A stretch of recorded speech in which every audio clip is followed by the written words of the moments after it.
최근에 여전히 우리 시장 과세와 관련돼서 굉장히 뜨겁습니다. 각종 법안들 또 정책 규제와 관련해서는 이분을 꼭 모시고 저희가 이야기 들어봐야겠죠. 한국디지털자산사업자연합회 강성우 수석 부회장님 현장 나와주셨습니다. 부회장님 어서 오세요. 안녕하세요.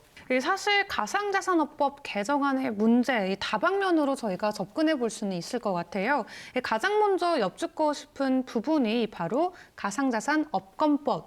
어떤 법인지 또 필요성은 무엇인지에 대한 부분인데 어떻게 설명해 주실 수 있을까요? 예, 현재 아시는 것처럼 한국에는 가상자산 산업 전반을 다루는 업법이 없죠. 네. 다만 국제 자금 세탁 방지 기구인 FATF의 권고에 의해서 가상 자산도 자금 세탁 방지 대상에 포함시켜야 된다라고 하는 권고에 따라서 특정 금융정보법에 의해서 가상 자산 사업자의 개념 신고 그리고 자금 세탁 방지 벌칙 조항만이 있을 뿐입니다. 그래서 그동안 지속적으로 가상자산 산업 전반을 다루는 업법이 필요하다는 주장이 제기가 되었죠.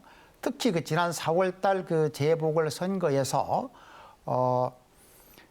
2030 청년 세대, 즉 가상자산에 가장 많이 투자를 하고 있는 청년층이 캐스팅 보트를 쥐면서 이 가상자산업법 개정이 아주 핫한 주제로 떠올랐습니다.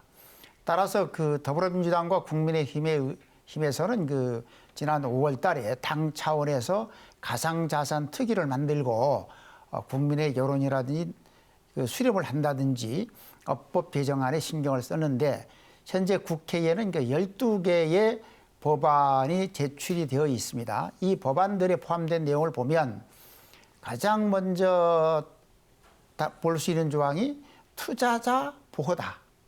근데 투자자 보호라는 조항은 결국 거래소 입장에서는 규제죠. 그러면 투자자 보호와 거래소 규제에 중점을 두고 있다. 그래서 여기서 안타까운 부분은 가상자산 산업 진흥을 다루는 측면, 그리고 최근에 대두가 되고 있는 NFT 등등을 포함한 이런 분야가 포함되어 있지 않은 부분이 현재 문제점으로 거론이 되고 있습니다. 네, 말씀해 주신 것처럼 특근법으로 인해서 점차 제도권으로 들어오고 있는 이 가상자산 사업, 이 필요성에 대한 부분은 충분히 납득이 되는 거는 같습니다. 하지만 너무 서두르지 않는가에 대한 우려의 목소리가 현장에서도 나왔다고 하거든요. 어떻게 생각하세요? 예, 그간 논란이 되고 있었던 것은 거래소들이 지난 9월 24일까지 특검법에 의해서 금융당국에 신고하기 전까지는 인터넷 쇼핑몰과 같이 전자상거래법에 의해서 시군구청에 신고만 하고 사업을 했었죠. 이 과정에서 불거진 것이 상장 기준, 실제 상장 과정, 상장 폐지 등 투자자 보호가 너무 소홀하다. 따라서 여야 정치권에서는 2030 청년층 등을 의식을 해서 투자자 보호, 즉 거래소 규제에 중점을 둔 법안을 주로 만들고 있었죠. 그러나 어제 포럼에서 제기됐던 부분은 블록체인 기반 가상자산 산업법은 지나치게 투자자 보호, 거래소 규제에 중점을 두고 있고 가상자산 산업진흥이라든지 최근에 나오고 있는 새로운 상품에 대해서는 다루고 있지 않다는 주장이 제기가 되었죠. 구체적인 사례를 든다면 법률에 근거를 하지 않은 산업 발전을 저해할 수 있는 각종 규제가 남발되고 있다. 그리고 특히 특검법인 경우는 자금 세탁 방지를 다루는 법임에도 불구하고 이 법에 근거가 없는 각종 자료를 요구를 한다든지 상장된 코인 수를 줄여라.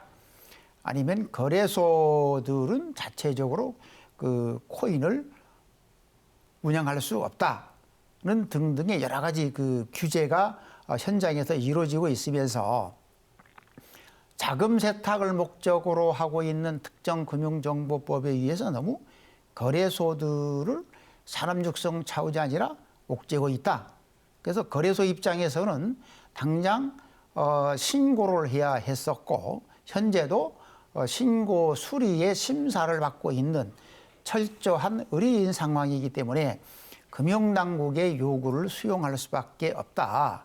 하지만 아시는 것처럼 25개의 코인마켓 거래소인 경우는 수익은 나지 않는데 금융당국에서 지속적으로 자료를 요구하고 여러 가지를 요구하다 보니까 그것은 곧 비용을 의미하는 거죠.